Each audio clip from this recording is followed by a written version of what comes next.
seller's response to the request of repairs as well. The reason I want to share that with you is the mere fact that I've been getting a lot of questions regarding the request of repairs and also the seller's response to the request of repairs. Right now, as we are dealing with the situation with seller's market right now, very low inventory, how do you get yourself in that momentum to get some of the stuff that the buyer is requesting? So I'd like to share the presentation, and then it's not considered a new form, but it's a form that came out in December of 2017. And that form definitely will give you a better perspective in helping you achieve the goal. Here's the thing. The request of repairs doesn't have an expiration date, meaning that the seller doesn't have to respond to the buyer's request. Therefore, if you're going through the motions and you're not getting a seller response to that request, and it can be, hey, Mr. and Mrs. Seller, we are requesting that, the ACB service. Mr. and Mrs. Seller, we are requesting that the door hinge be replaced or repaired. So these are some of the fundamentals that I need you to understand when it comes to understanding the dynamics of the request of repairs. Everyone, can you see my presentation here? Yes. Okay, so negotiating after inspections, and then the form is called the AEA form. So let's go ahead and dive right into. So what are the three forms that are utilized for the purpose of putting a request? So we're going to go through the motions. You represent the buyer. Buyer got their offer accepted. Congratulations, you're now in escrow. Now the buyer has their due diligence period, right? Typically, it's already at default 17 days, right? 17 days for a buyer to do physical inspections and all other inspections as well. So 17, we're going to use for the argument of today's lecture. We're just going to go with the motion of a 17-day. The seller and the buyer agree to a 17-day due diligence of physical inspections. Now, we're not going to utilize the entire 17 days, or you're not going to wait till the end of the 17 days to do physical inspections, okay? We want to jump quickly and efficiently and start doing everything immediately. Once you got the acceptance, once you open escrow, you should be on the call, making calls to home inspection companies to determine how quickly you can get a home inspection company out there to start doing general inspections. Now, with that being said, home inspection is just considered what it is, a general inspections. Now, if you really want to get into the bolts or the meats and potatoes to determine what is the cost to replace, repair, then we have to get additional inspections to get estimates. And we'll talk a little bit more about that. But for the purpose of today's lecture, these are the forms that we're going to talk about, which is the request of repairs, the RR, and the seller's response and buyer's reply to the request for repairs, better known as the RRRR form. And then the new form, which is not necessarily new, but a lot of agents do not know about this form, is the amended of existing agreement terms, better known as the AEA form, okay? Well, Simon, I didn't know there was an additional form that we can use for the purpose of negotiations.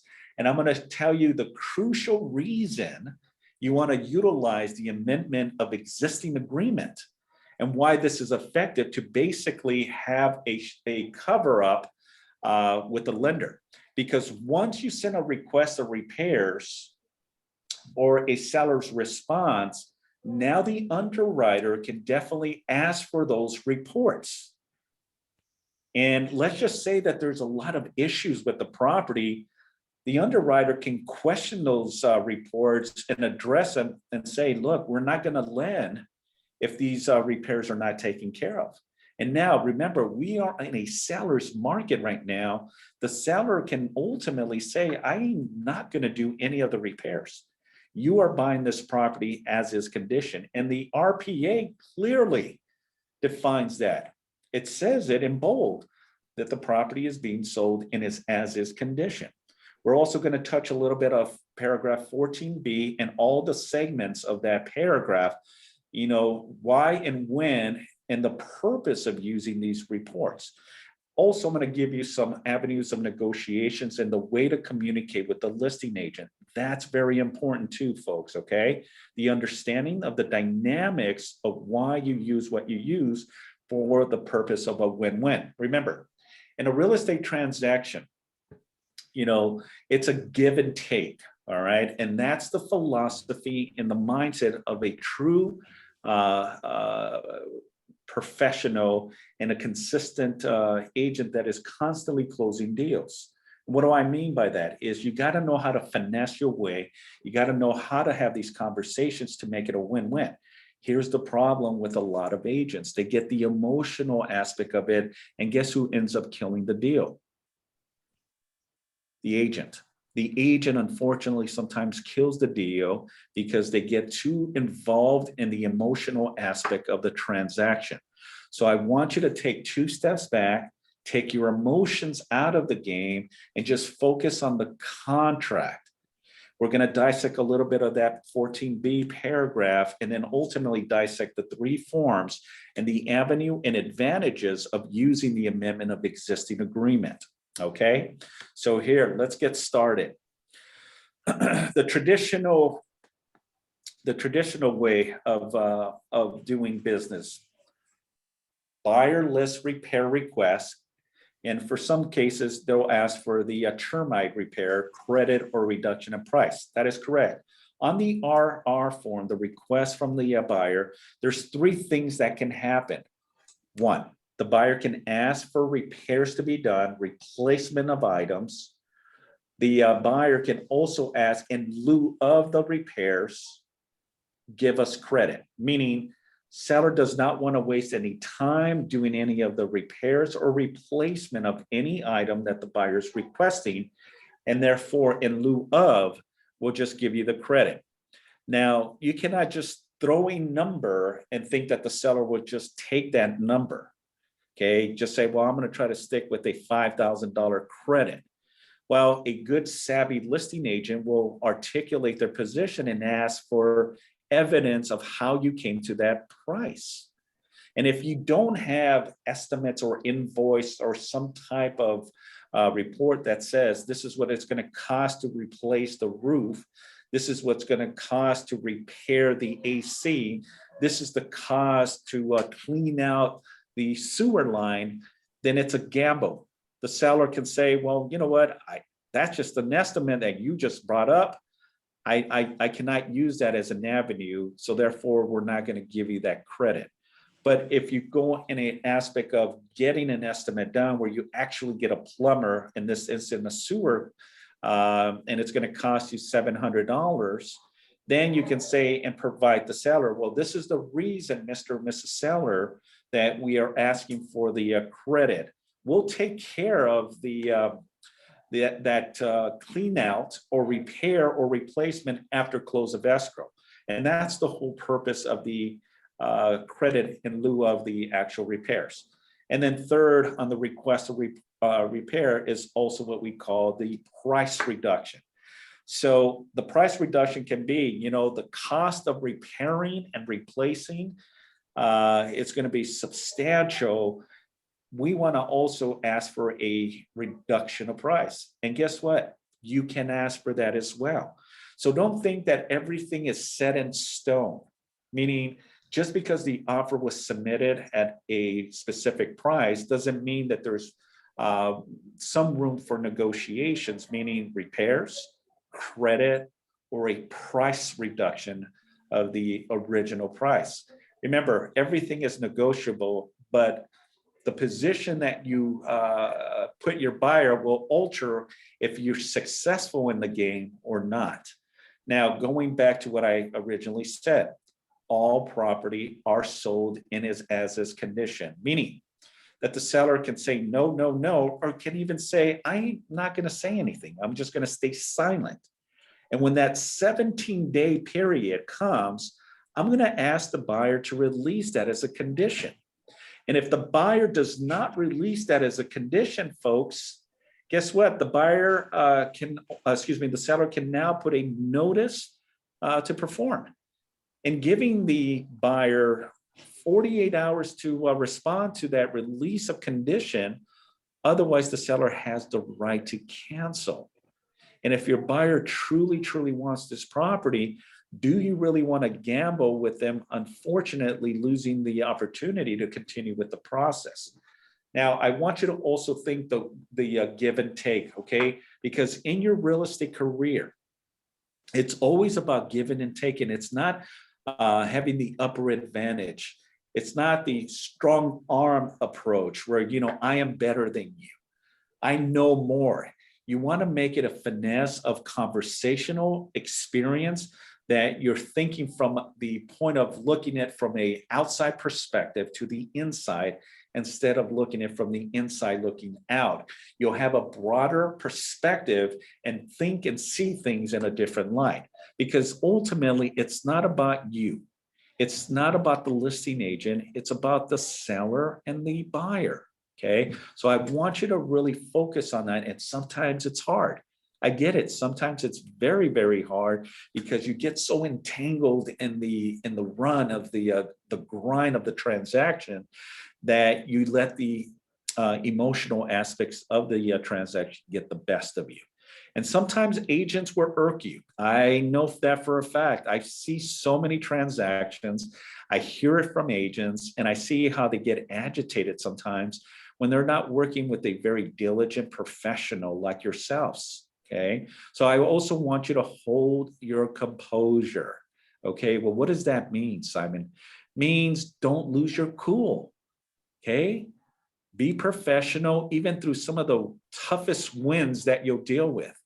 Meaning when it gets tough, the tough gets stronger. Hold your composure, stay professional, and go with the motions of the ultimate give and take mentality. Okay.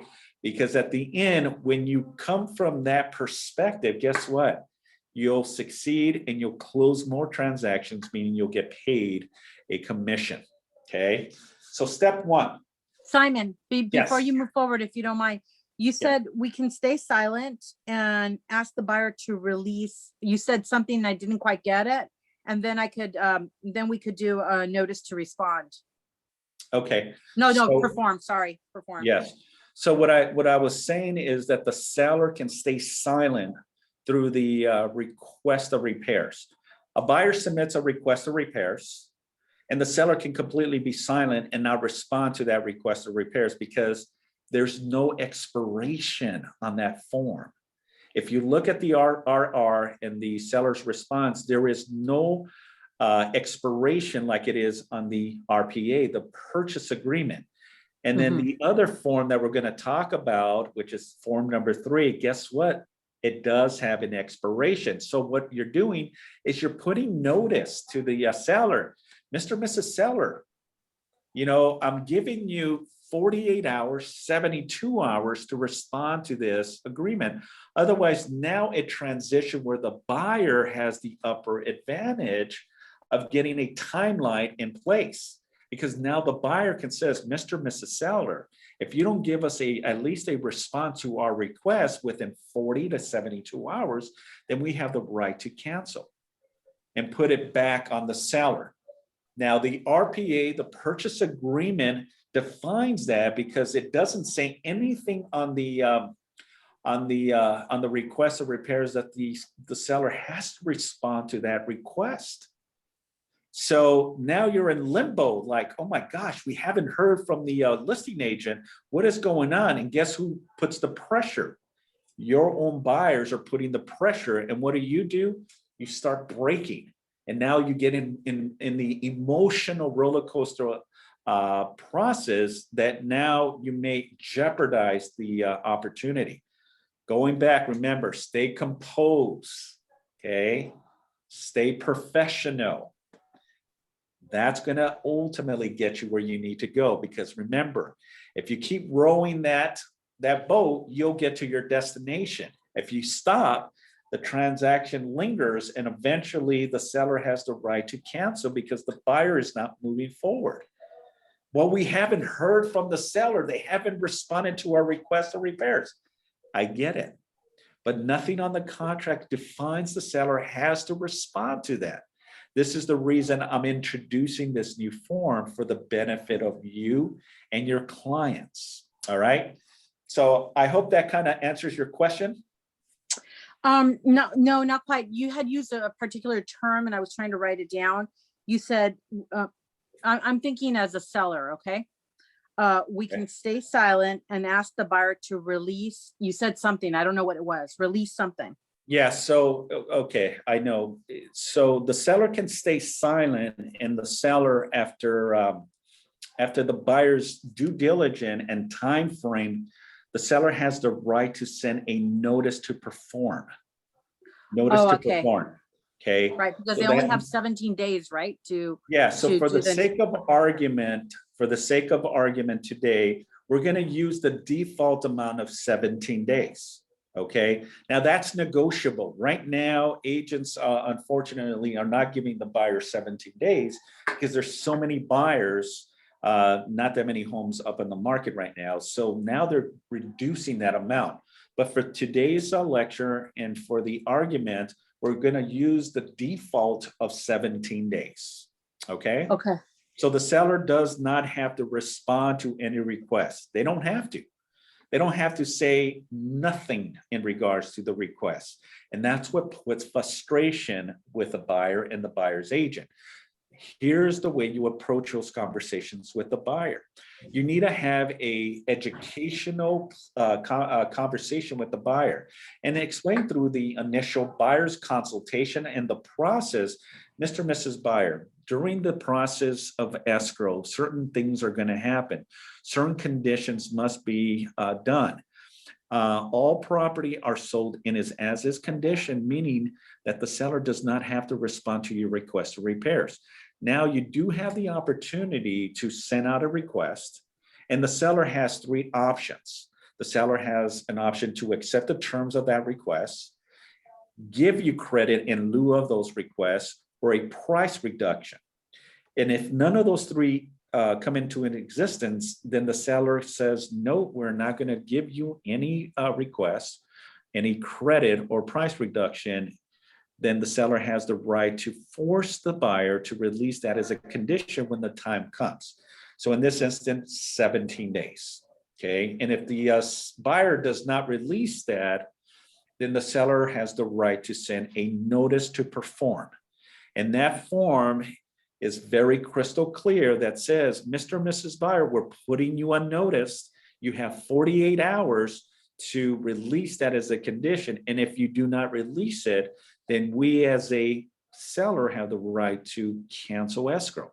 And when that happens, you cannot change your mind and say, well, wait a minute. You know, we agreed to it. We'll go forward. We do not need the request after all. Okay, but that may be too late because now you're in breach of the contract.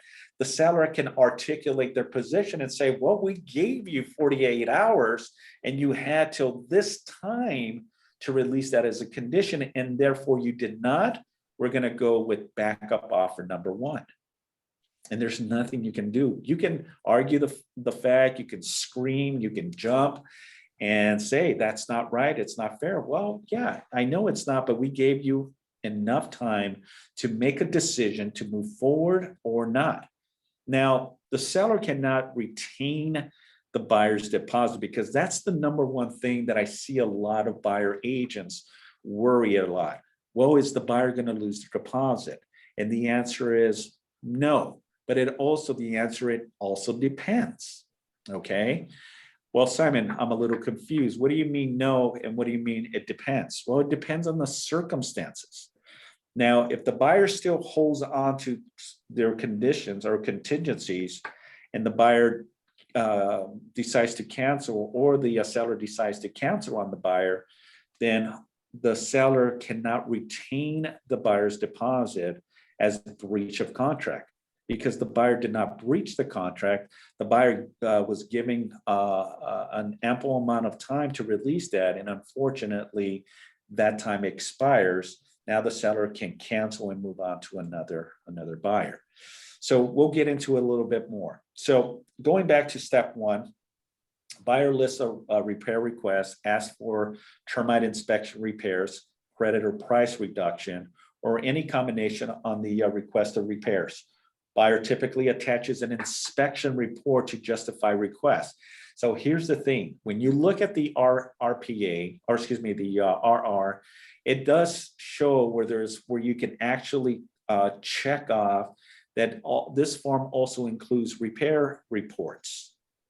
Now that's a red flag, meaning that now that may be provided to the lender. If the lender sees on the RPA that, and they have the right to, why? Because on the request of repairs provision, it says that the buyer can request repairs. And therefore, if a underwriter wanted to use that as a condition, and on the RPA, there was a request of repair, now you're exposing a can of worms to the underwriter where the underwriter can use that as a condition to decline the loan. So you got to be very, very careful. Now, traditionally, depends on the circumstances, meaning if the buyer is putting a substantial down payment, a strong deposit, then it's not going to be too much of a concern because one, the buyer has the reserves, the buyer has the proof of funds if there's something of concern or that the lender red flags. But these are more situations where you're dealing with your traditional government loans. What are government loans? Your FHA and your VA loans, the ones that are minimum down payment, because who has more skin in the game? The lender. They're lending you more than the buyer is willing to put as a down payment. So one, it can be the value issue. Two, it can be how long will it take to see an appreciation in value where they're going to retain a lower risk. This is why lenders love buyers that are putting 20%. Because instantly when the deal closes, 20%, there's already substantial equity on the property. You have some equity as the time closes. So you're looked upon from a lender's perspective on a buyer as a less of a risk because you've got a little bit more skin in the game. So in looking at the bigger picture, you got to be very, very careful in how you approach these contracts. Because remember, anyone can have the opportunity to see this. The lender has the opportunity and the underwriter can use that as a condition. And if there is a lot of issues with a particular property, the buyer may love the home. They fell in love the moment they saw it.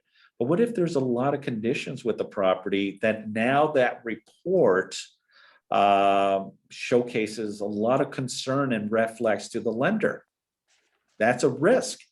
And you may still want the property, but the lender may say, no way, we're not going to lend. There's too many conditions. And our concern is the liability. What's the liability, Simon? Well, the liability that once the deal closes, now the responsibility falls on the buyer.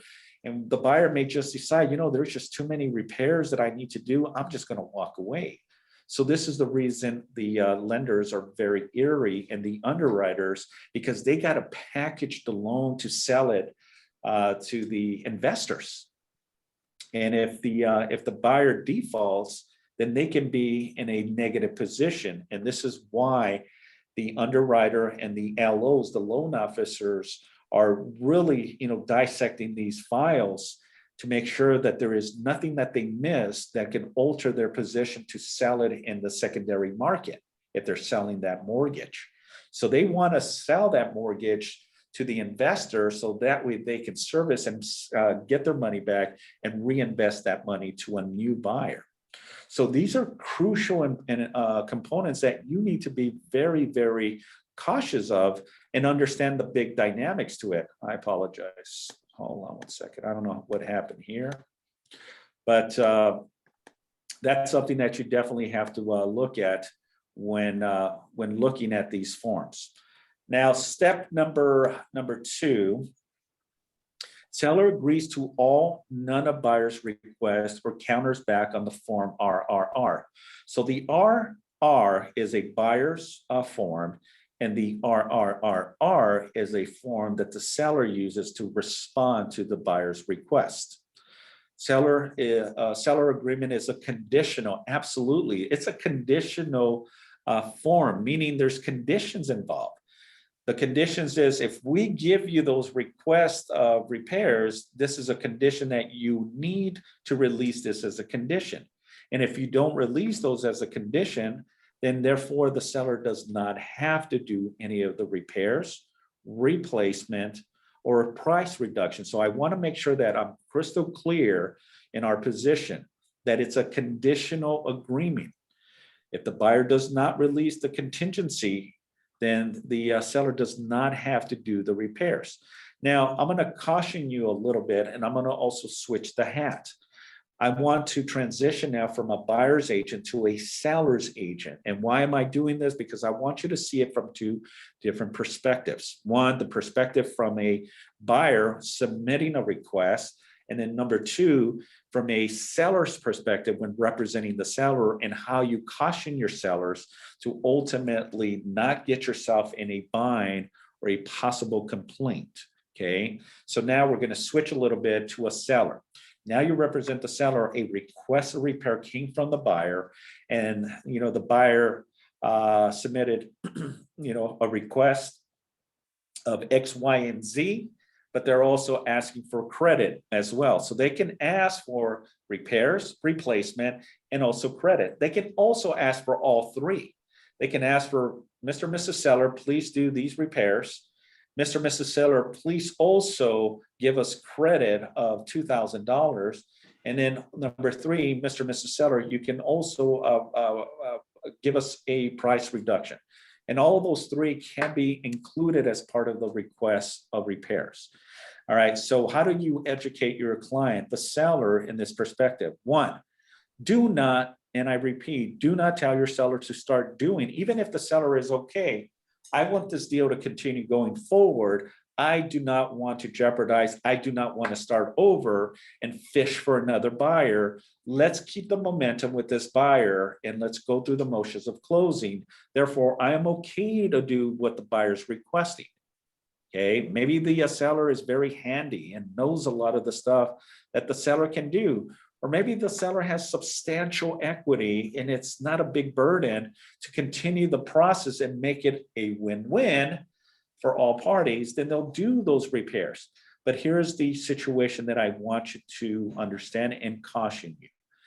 Do not do any of those repairs until the buyer agrees to release them as a condition. Meaning, once the buyer releases the physical inspection as a condition, then do any type of repairs. Okay, if it's replacing an item such as an AC, water heater, a plumbing situation, anything from the small to the biggest, do not recommend your seller to do any of those until the buyer releases that as a condition. Why? Is because one, there's still no guarantee that the buyer will go through with the transaction. There's still no guarantee that the buyer will get the loan and approval that is necessary to make the deal work. And if the seller does these repairs, the buyer cannot perform, the seller is on the hook on unnecessary request of things that didn't have to be done. This was a request from a buyer, but it may not be a request from another buyer if they have to cancel and open escrow with another buyer. So I caution you to wait. Okay, wait, because on the RPA, under final verification of condition of property, better known as the VP, it clearly states that the buyer has within 5 days of close of escrow to make sure to see the property. One, that the house is in the original condition as the time that the buyer submitted an offer.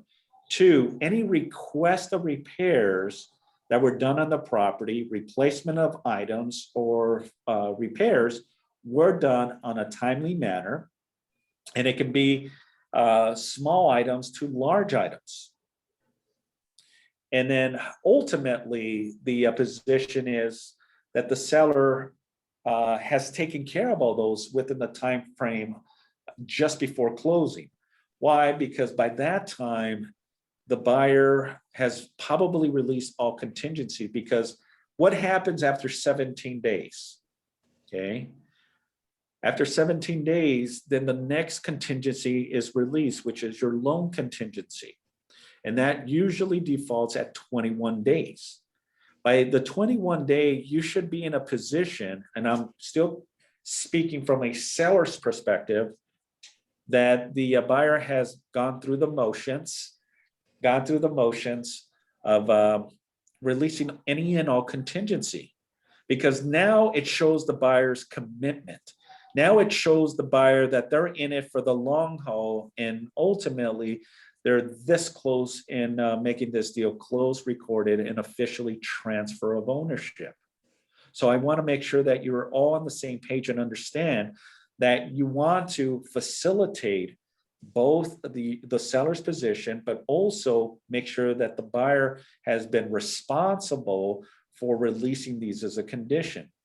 Because if the buyer, after releasing any and all contingency, decides to back out, now the buyer has breached the contract, and now the seller may go up to 3% of damages and go after the buyer's deposit. So we'll talk a little bit about that as well. Okay, and then number two, buyer must remove physical inspection contingency and maybe other contingency and provide a release to the seller.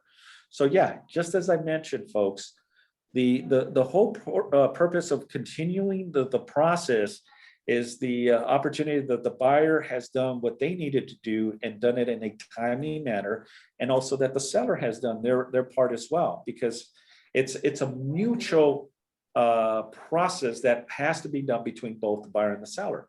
If it's not mutual, then there's a halt, there's a stop. Something is not going in the flow of close of escrow. This is why we have timelines, dates of COE, close of escrow, and if those are not met, then what do? We need to ask for an extension. If it's an extension to release physical inspections, if it's an extension of releasing appraisal contingency, if it's an extension of releasing loan contingency, or if it's a condition of releasing, or an extension of closing escrow.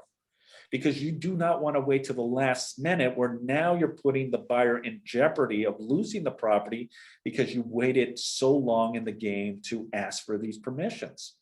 You want to be proactive, folks, meaning engage and understand your timelines. And the contract, it defines that very clear. This is why I always preach the fact, understand contracts. Because when you understand the contracts, you know how to position yourself like chess, like checkers, okay? You need to be thinking 2 steps ahead of the game, meaning two steps ahead of the listing agent and the seller. Because if you need that cushion and time to release something, you better be proactive and ask for that early on the stage. Don't wait till the 17th day, we need an extension. Because that's going to put the listing on notice and put the listing agent and the seller in a bad taste. Why did they wait this long to ask for an extension? Okay, so I want you to also understand those dynamics and ultimately the levels of scenarios that can happen throughout the entire process. Simon. Yes. I hope I'm not regressing too much, but after the seller puts in an RR as not seller, sorry, the buyer puts in an RR, the seller doesn't have to respond with a RR at all, right? He could just be silent, do nothing, or choose to do the RRR. Absolutely. And hopefully they'll accept those terms or whatever. Absolutely, you're correct. But none of these things have expiration? No. None of the requests of repair. What a game. Yeah. The requests of repairs or the seller's response to the buyer's request do not have an expiration date. This is why this can go on for days.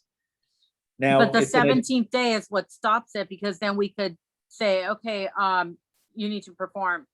Yeah, basically. but you don't want to wait till the 17 days. Right.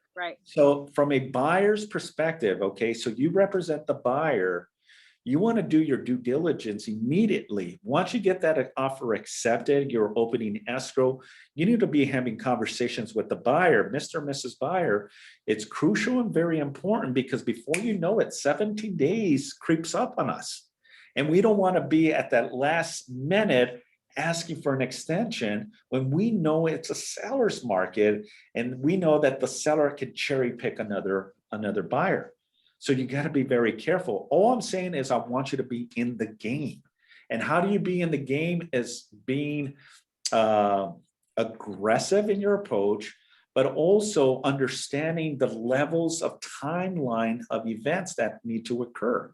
So immediately once you open escrow, and I think this question came from Angie, you gotta be in the game immediately and start making those appointments to get an inspectors out there to do buyer's request, whatever that is. If it's general inspections, roof, plumbing, electrical, structure, I don't know if I said plumbing, landscaping, anything that the buyer requests, maybe chimney inspection. Maybe they want to do an inspection of the chimney, maybe foundation issue. Maybe the house is on a raised foundation. Home was built in the 1920s and it's a side of the house is maybe weakening. And now it's kind of not level. I don't know if this morning any of you felt the earthquake that happened here in Inglewood, but I sure felt it. So all those settlements can definitely damage a property. Cracks, foundation issues, roof, wall, driveway. There's so many things that can happen. This is why the buyer needs to be very diligent. All I'm saying here, folks, is, be smart in your position and let the buyer know that, they have the opportunity to do as many inspections as they want. I encourage them to do so because they can do it within a time frame. If you have 17 days, then get as many inspections done. Well, it's going to cost me a lot of money. Yeah, but it's also going to save you peace of mind that you don't want, an issue once the deal closes and now the buyers are pissed off because we didn't do a specific inspection and now they have a bill that they have to take care of that can be in the thousands of dollars. And now who are they going to start blaming? They're going to start pointing fingers. Okay, so all I'm saying is be proactive, let the buyers know all of their options and also consult them. Okay, don't just go through the motions, sit with them. If that means spending an hour or two consulting them on the understanding of what needs to happen, then I'd rather have that peace of mind that now it's not going to come back and bite me in the rear because I failed to give my clients a good consultant of the entire process. Now, this is just one level of many other level of items. I'm only just talking about the physical inspection aspect of it, but there's negotiations about appraisal. What if there's an appraisal issue? Okay, you submit an offer and the appraisal issue, and I know I'm going a little off topic, but this is also important. And the appraisal doesn't come up to the actual purchase price. Now you have a discrepancy, and now who is responsible to come in with the difference? Well, if the buyer has held on to that appraisal contingency, then the buyer has the right to negotiate that and ask the seller for a reduction of the appraised value, maybe meet somewhere in the middle where the seller comes down, the buyer comes in with the difference and make it a win-win, or mutually cancel because they don't see eye to eye. But all I'm saying for the sake of today's lecture is, the importance of physical inspections, okay? So again, this is one of the most dynamic positions of knowing how to negotiate. And when you're good at doing this, guess what? Everything else falls into place because it's the approach, taking yourself out of the mix of the emotional aspect, okay? That's what makes professional agents close more and more deals because they do not get entangled in the emotional aspects. And you'll see it. Why do deals fall apart? Well, for the most part, it's the buyer and the seller that cannot meet eye to eye and the deal falls apart. But I'd rather have them be the main source of why it got canceled, not because of the agent involvement in that, because we're not buying the property. You're not making the mortgage payment, okay? So why are you entangling in that? Let the buyer make that decision, let the seller make that decision. All you can do is consult them, okay? All right, if buyer agrees, buyer must, yes, I wanted to ask you two questions. So okay. the first question I wanted to ask you, you mentioned if you are the listing agent, then you would be careful on when you're doing the inspections because it could fall out of escrow later on, and maybe the next buyer doesn't need to do all those adjustments. So wouldn't you rather suggest your sellers do a credit? That way, if the escrow does fall apart, they wouldn't lose anything. Does that make sense or no? I'm not sure if I understand your question. Repeat it one more time. Okay, earlier on when you were talking about how buyers, they may ask for you to fix something, repairs, or they may ask you for credit. Would Mhm. you recommend to counter just a credit? Because for instance, there's a variable of reasons why a home can fall out of escrow. The buyer can back out, and maybe the next buyer isn't going to ask for all those requests for repairs. So Okay. wouldn't you think that a credit is much better? Absolutely. Yeah, because once you provide the seller with a report, the report that the buyer's agent did, now that's material fact, meaning that now that's a condition that unfortunately the seller has to provide to the next buyer. And that's an arsenal of negotiations, by the way, because if you can have the conversation from a buyer's agent perspective to the listing agent, look, all I'm trying to do is make it a win-win. I don't want to, my clients do not want to cancel, but the buyers also are asking, in good faith, some things to be taken care of. I mean, it's only fair. Now, if the deal falls apart, the seller has been provided, you have been provided with this report with all these conditions on it. And unfortunately, once it cancels, that is now considered material fact. You're going to have to disclose that to any new buyer that is going through the initial process. So yeah, to answer your question, absolutely. If you can avoid from a listing agent and a seller any reports, do not send me any reports, then there's nothing to include as part of the material facts about the property. Now, a lot of reports are sometimes overkill. But what do you mean by overkill, Simon? It means that there's a lot of stuff that ultimately scares the buyer. Oh my gosh, this house is about to fall apart. House is going to fall. From a perspective of a new buyer that has never bought a home, that's a fear for them. Oh my gosh, it's going to cost that much money. So they try to throw everything into the seller to see if it sticks. And in those cases, there's really not much you can do. I mean, at the end, the buyer may get cold feet, the deal falls apart, but now it's your job to educate your client, Mr. and Mrs. Buyer. Please understand, when you're buying a property, the property is not a new construction. This is a home that was built in the 30s, the 40s, the 50s, 60s, 70s, 80s. It's going to have some wear and tear. Now, a lot of homes are in move-in condition. They're pretty because the sellers have done a lot of upgrades to the property. But what if this property doesn't have any upgrades to it? These are homes that are 50, 60 years old.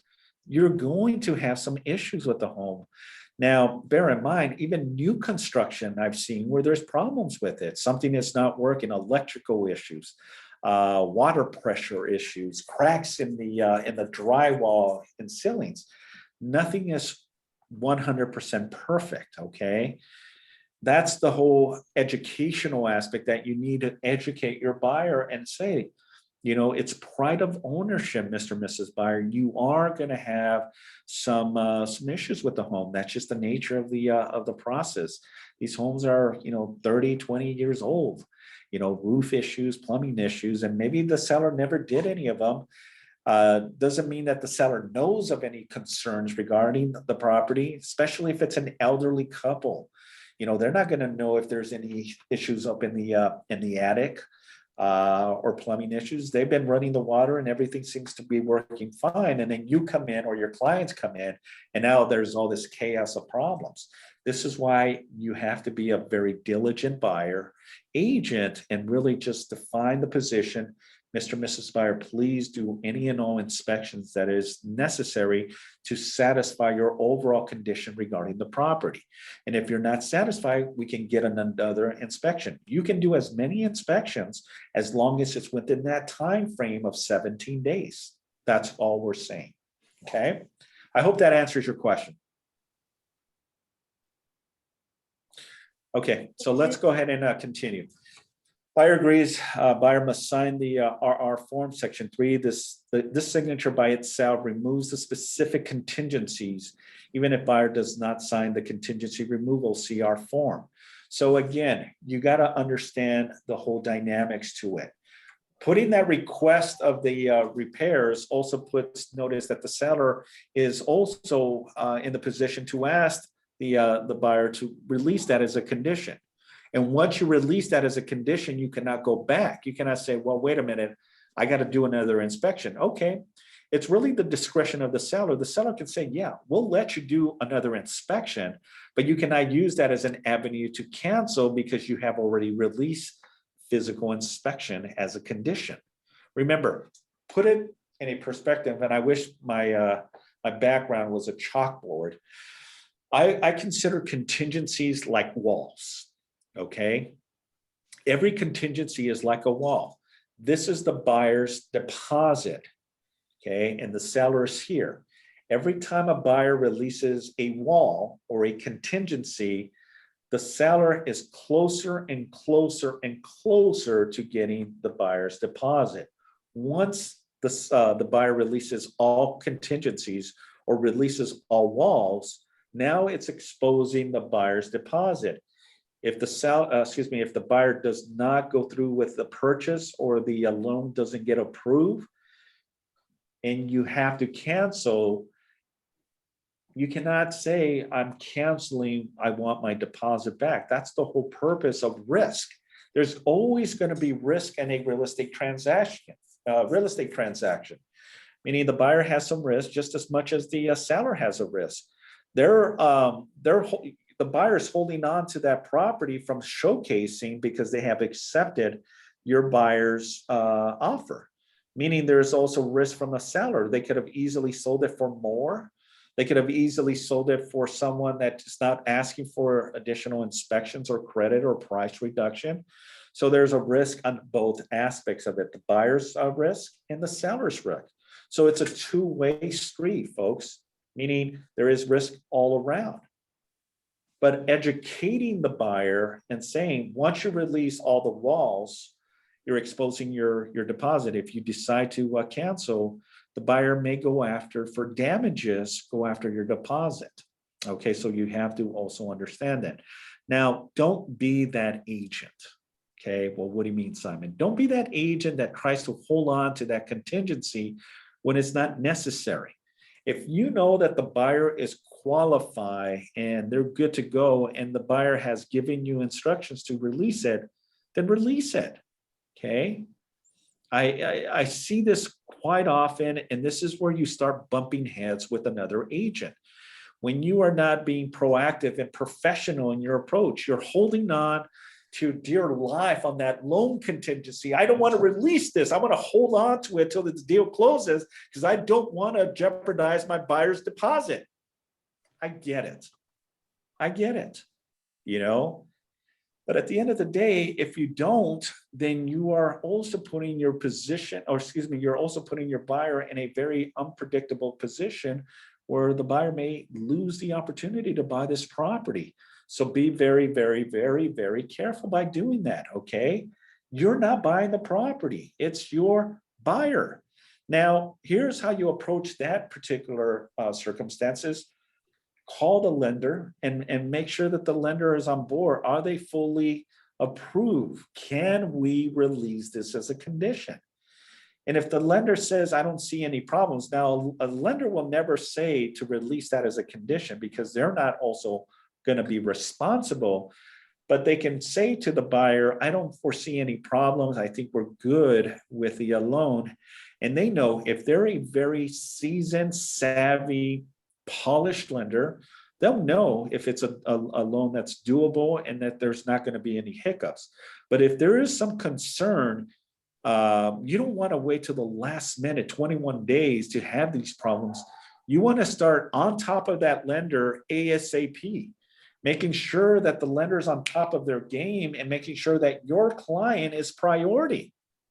Okay, yeah, the lender may have 20 other buyers, but you need to be on top of that lender, he or she. And if that means on a weekly updates to find out where you're at, then you do so. And if the if the lender is not responding, then do whatever you need to do. Don't wait for the lender to reach out. Go above the lender and ask to speak with someone else. Maybe speak with their branch manager, upper management. Hey, Mr. Smith, the lender is not responding. I sent him a request. I texted him. I called him. It's been 2 days. I still haven't got anything. I'm concerned. Where are we with this loan? Be proactive, folks, because again, you are in the position to consult your client to the best of your ability, but you're also, protecting your clients from any mayhem that may occur. And now you're going to look like a superhero instead of being in a position where the buyer's like, man, what a bad experience I had with this.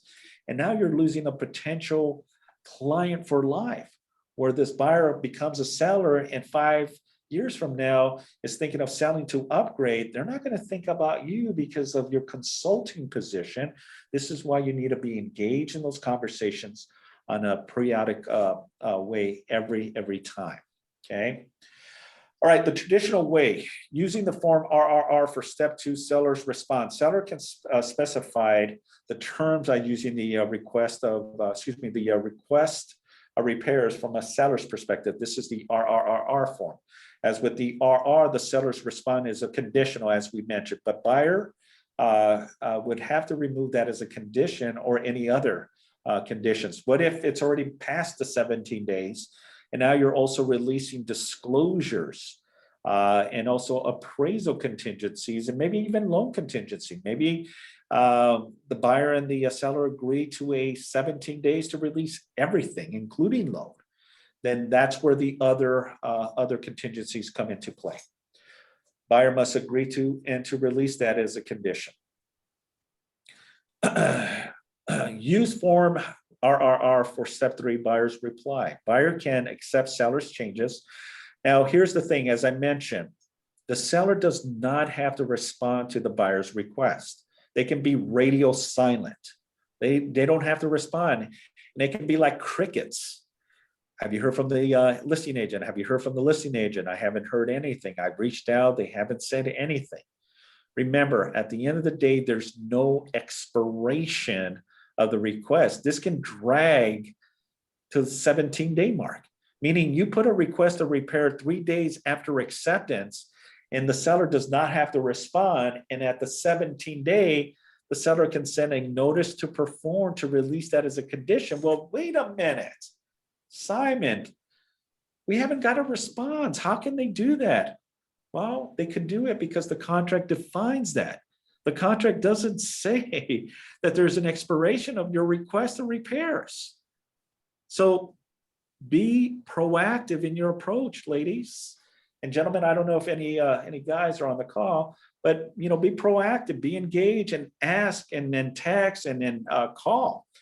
But at the end of the day, the seller does not have to respond to that request. So you don't want to be in limbo, meaning you don't want to wait till the last minute and like, oh my gosh, what should we do? Okay. The buyer has to make that ultimate decision if they're going to release that as a condition, because all properties are sold in his as-is condition. Just a quick question, Simon. So Yes, let's just Andrew. say that the buyer is not happy that they have not responded, and we're approaching the 17th day, and the buyer's thinking, man, if they don't repair that or give me any kind of credit, forget it. I don't want to buy this house. Can they get out of the contract? Absolutely.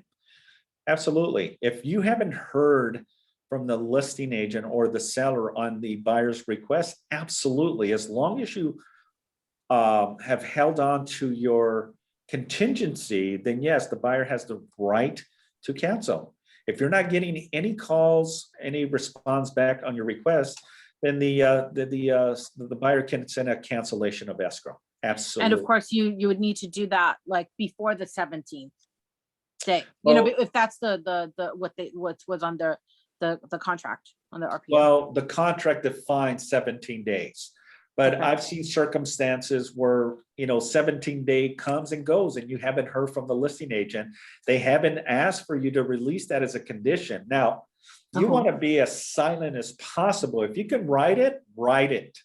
Where if the listing agent and the seller are not asking you to release that as a condition, any contingencies, then write it.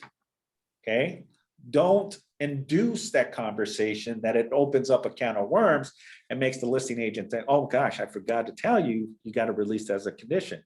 Because again, the more time that you can to release the contingency, the more opportunity that the buyer has in case the buyer has to cancel. And now shame on the listing agent for not being proactive.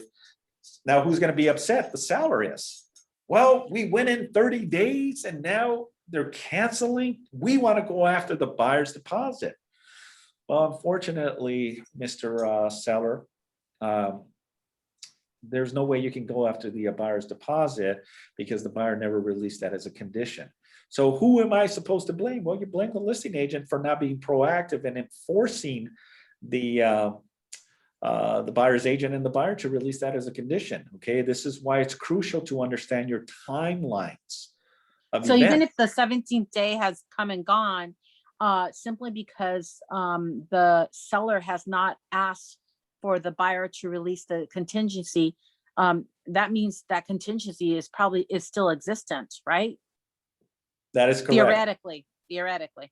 That is correct. Here's the bottom line. Okay, here's the bottom line. The contract doesn't say that the seller is responsible to release that as a condition. The contract says that the buyer is responsible of releasing that. Okay, so I want to make sure that I'm crystal clear in what the contract defines, meaning that the contract says the following, that the buyer is responsible to release any and all contingencies. It doesn't say that the seller is forcing the buyer to release it. It says that the buyer must release a condition. So what does that interpret? What does that mean? What does that define? It means very clear that the buyer has to be proactive in releasing that because they want to continue moving forward. Now, that doesn't usually happen. This is why the listing agent has to be engaged on the timelines or the listing agent's transaction coordinator. Hey, Simon, yeah, you're the listing agent on 123 ABC. The buyer hasn't released physical inspection. It's 17 days. Well, shame on the TC. They should have, been proactive and said, hey, you know what? 3 days from now, 4 days from now, the contingency of that condition needs to be removed. So that way you're engaged in knowing how to have a conversation with the buyer's agent and letting the buyer agent and the buyer put them on notice.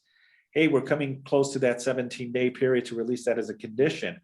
Well, we haven't heard from the seller in response to our request. Oh, okay. I totally forgot about that. Let me follow up with them. I haven't heard anything, but let me double check. It may have been an oversight on the listing agent too. They might have been involved with so many transactions, they might have forgotten to get a response. And that will open up the dialogue to get the seller to either agree to any repairs, any credit or a price reduction, or basically, no, we're not going to do any. Property sold in as is condition. Now I can relate that information to the buyer's agent. Well, I spoke with the seller, and unfortunately, the seller is not going to do any of the requests that the buyer is requesting. What would your buyer like to do? Would they like to continue with the process, or should we send out the cancellation? Well, let me talk to the buyer's agent. Wonderful. How soon do you think you can get back to me? Well, I should have an answer by this afternoon. Wonderful. Okay, keep me posted. Let me know. That way, if I need to prepare the cancellation, we're not wasting any more time. Great. Okay. That's the dialogue and the conversation that you need to have. Okay. Now, so, but what's the purpose of the notice to perform though? I thought the notice is to perform. Oh, hold on. maybe I'm confused. Well, I thought the notice to perform is that a notice that's given to the seller, or is that something that the seller gives to the buyer? No, it would be the The seller. notice to perform is sent from the seller to the buyer to release a condition. Okay, there you go. So, Okay, so got the it. seller Okay. sends out that notice. Well, the listing agent sends it, but it's on behalf of the seller based on the contract that the notice to perform needs to be sent out to the buyer's agent. Okay, And that, and it's really so that they could remove the contingency that is or the correct. contingencies. Okay, got it. That is correct. Okay. All right. Awesome. All right, so buyer makes changes to the seller's response. Seller must sign below to show agreement. If seller does not sign, there is no binding agreement. That is so true. No required time to respond. Buyer requests of seller's response. So we're almost done, folks. So I know we're going a little past our time. And I definitely appreciate your time, but we're almost done. So just hang in there a little bit more because I do have a lot of value in how to handle these requests. All right, so neither Form RR and Form RRR or even Form RPA requires a response. There you go. There's no time of expiration. The request proposal can be signed at any time to create the binding agreement. So as long as there's not a meeting of the mind, it'll continue until the 17-day or whatever buyer and seller agree to. It can be 10 days to release this as a condition, 8 days, or 17 days, depending on what the buyer and the seller agree to. But for the sake of today's class, we're using the default of 17 days, meaning that 17 days, the listing agent and the seller better be on top of their game to have the buyer release this because there is no expiration on this. Okay, so this is where this form comes in, and it's not a new form. Okay, it's a form that was created back in 2017. So it's called the Amendment of Existing Agreement. And this is what's so unique about this form that a lot of agents just unfortunately don't know or don't practice it as an avenue to put pillars of expiration time frame on the seller. So the Amendment of Existing Agreement terms, better known as the AEA, can be used like an addendum to modify the contract. Like an addendum, the AE is a blank form that the terms must be in writing. It's not already embedded into the contract like the request of repairs or the seller's response to the buyer's request. And this is a sample of what the form looks like. It's a different approach to negotiate requests and repairs. Unlike the RR or the RR form, the AEA form does not have pre-printed terms. Terms must be written if used to negotiate repairs. A seller will ordinarily want a buyer to remove some or all contingencies as part of this agreement, similar to what we do with the request of repairs. Unlike the RR or the RRR form, the AE is an offer that expires. There you go. Voila, here's the magic sauce, the magic pill. Expires. The A is like an offer paragraph in the RPA because if you know the RPA, there is a provision in there that says there's an expiration. Does everyone know what that expiration time frame? 3 days. When you submit an offer, the offer is good for 3 days. And if the seller does not respond within that 3-day period, then this offer becomes void, meaning it's an invalid agreement. Now you got to either rewrite a new offer or ask for an extension of that time frame of expiration to a later time frame. Okay. Broker agents may have an established clause library. So we're going to skip that because, again, speak with your representative broker in regards to any clauses that they may want you to use. What are the benefits of using this form as part of the request of repairs? Very simple. The EA does not have an attachment such as inspection reports. It's just a bottom line agreement, folks. So it doesn't have a section where we're attaching this report, termite inspection, home inspections, sewer inspections, because that puts the lender on notice. And now guess what? If the lender underwriter is using that as a condition, the lender is going to be on the hook and going to be putting the pressure on the buyer's agent. Hey, you know what? Unfortunately, the underwriter caught the inspection on the RPA or on the request repairs, Therefore, the underwriter is requesting a copy of these inspection. And what if this inspection has a laundry of items that does not look too good or too favorable on the buyer? Then unfortunately, we have to provide that. And if the buyer and the buyer agent do not, the lender can call the loan and say, we're not going to lend you on this. And now all your time, effort, energy involved in this, guess what? It's out the door. Now you got to go back to square one, showing property, submitting offers, negotiating, going through the motions again, and there's still no guarantee. So what does this form do? Well, this form provides you like a shield, basically a shield that shields the form from the eyes of the lender.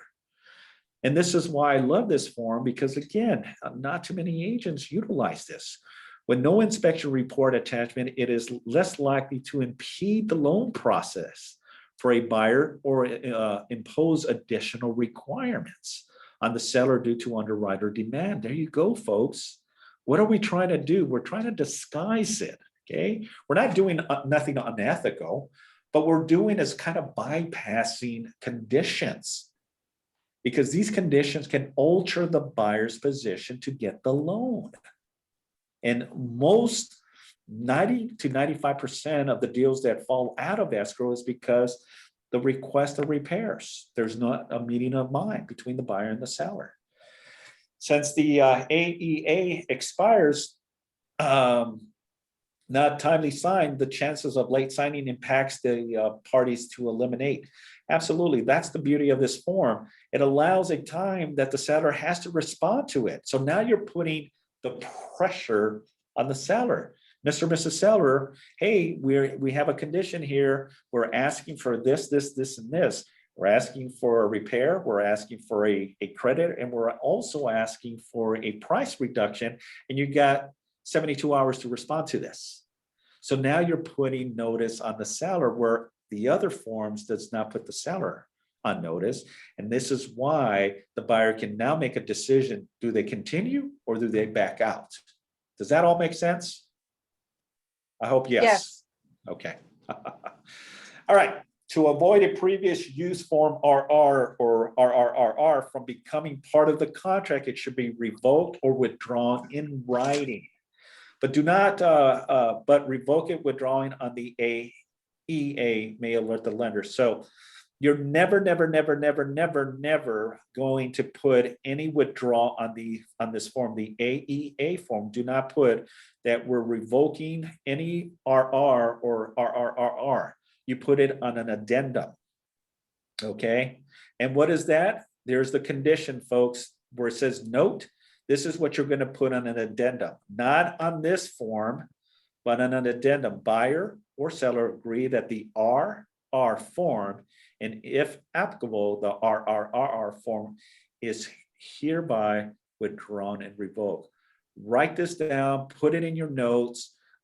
This is the language that defines that you're rescinding a request of repairs.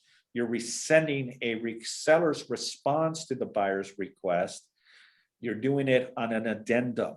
So now you're telling the lender, hey, we're removing this. We're not going to go forward. It's a mutual agreement between the buyer and the seller. And guess what? Underwriter cannot use that as a avenue because both mutual agree, buyer agree, seller agree to rescind this and revoke it or remove it as part of the condition. Okay. Now you can transition and use the AEA form because one, it's blank that you're going to type in this information. One, it doesn't have a checklist of request of repairs or reports. Okay, termite report. What if the termite is $8,000, needs to be fumigated, and it's the house in a detached garage? And that may alert the lenders to say, well, this is a condition. There's a lot of repairs on that. The lender can say it has to be done. And if the seller says, I ain't going to do it, the seller has the right to do so. They don't have to. The property sold as is. And if the buyer wants it, guess who's going to pay the cost for that? It's going to come out of the buyer's pocket if they want this property. And if the buyer cannot afford to pay for additional on top of their down payment, closing costs, then the deal falls apart and now you don't have a deal. Okay. All right, so any additional resources, all the stuff that I get is usually from the California Association of Realtor. Tons of information, tons of PowerPoint presentations that you can use to be a more effective agent, okay? Any questions? I do. I have a question. Yeah, So what would be the advantage or disadvantage between a credit versus a reduction in price? the difference is a credit is a credit of whatever request. So if the buyer puts a laundry of lists, AC to be serviced, sewer line to be cleared out, electrical box to be replaced, Mhm. and all these are now a cost of $5,000. Well, that's $5,000 that the seller will have to either incur or probably go in and get their own estimates.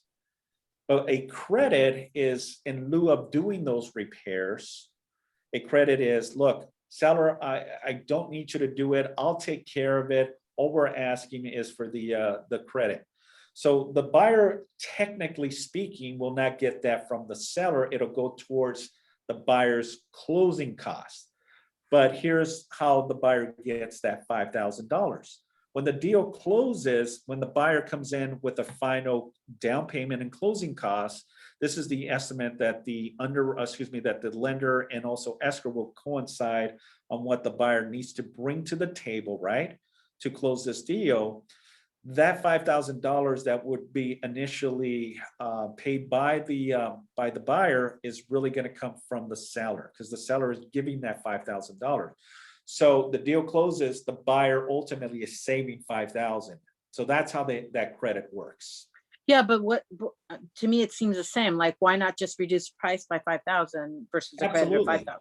That's, But so I what just if want to the- understand what's the difference and what's the advantage of There's a using one or big the other. difference. Yeah, there's a big difference. I mean, ultimately, credit versus price reduction is a big difference, because the price can really alter. You know, the seller may say, look, you know, the appraised value came in at 750,000. Why would I reduce it to an appraised value? And the seller may see that as an avenue of saying, no, I'm going to sell it to what the appraised value is. I'm not going to reduce that. So therefore, at the end, it's really the bottom number that the seller will net at the end of the game, because any of those three layers is still going to impact the seller's proceeds. If the seller does the repairs, it's out of pocket. If the seller gives credit, it's still out of pocket from the net. And again, the third is price reduction is still bottom number of the net that the seller would have initially get if it was 5,000 more. So one way or another, it still impacts the seller's bottom number and money. Make sense? I'm just, yeah, no, totally. It totally makes sense. You know, I'm just trying to understand what's the advantage of one versus the other. You know, I mean, you just have less of a capital gain if you're selling the property, you know, I don't. Many advantages to the buyer. One is I'd rather have, and this is just my personal opinion, I'd rather have the repairs done. So I don't have to come in and do those repairs. If it's a severe issue such as the AC or the water heater, I'd rather have the seller take care of it, because I want to move into the property with any headaches. I don't want to now go in there and replace the water heater, because that might take 2 to 3 days. That I can be in my house, taking a shower, you know, doing what I need to do, because now that's a burden. That's the way the buyer may see it. Now, the buyer may see it in a different way. Maybe the buyer is a very handy person and is willing to roll up their sleeves and say, look, I'd rather take care of it. We're not going to move to the property immediately. And therefore, we got about a week and a half. I'll do what I need to do, go in there and do most of the work, because now the buyer has that additional credit that the seller gave.